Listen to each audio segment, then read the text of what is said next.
Tatlo po ang arestado sa Rodriguez, Rizal matapos umano na magnakaw ng motorsiklo. Balitang hatid ni EJ Gomez. Nasa kote ng mga pulis ang tatlong lalaki na sangkot umano sa pagnanakaw ng motorsiklo sa Rodriguez, Rizal.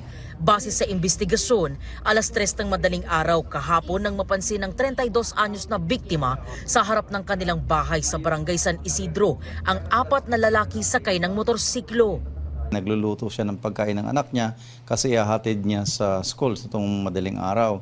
Nung nakita niya may dalawang motor na pumarada doon sa tapat ng bahay nila, nakita niya yung suspect na ninanakaw yung kanyang motor. So hindi na siya nakakibo dahil maya-maya pinaandar niya pero sabi niya kilala niya. Yung isa sa Yung isa doon sa apat.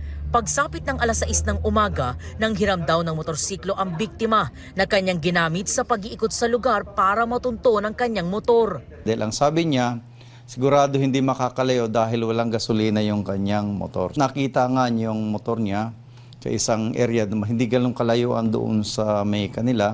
Nagsumbong ang biktima sa barangay na siya namang nagtawag ng mga pulis para arestuhin ang mga sospek. Inaresto namin sa salang pagnanakaw ng motor. Na-recover sa mga sospek ang ninakaw na motorsiklo. Ang mga sospek sa korte na lang daw magpapaliwanag. No-comment po. Sa korte na lang po kami papaliwanag. Totoo po ba sir na nakailan na raw po kayong nakaw ng motorsiklo?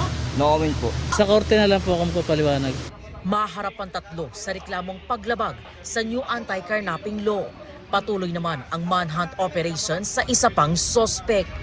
EJ Gomez, nagbabalita para sa GMA Integrated News.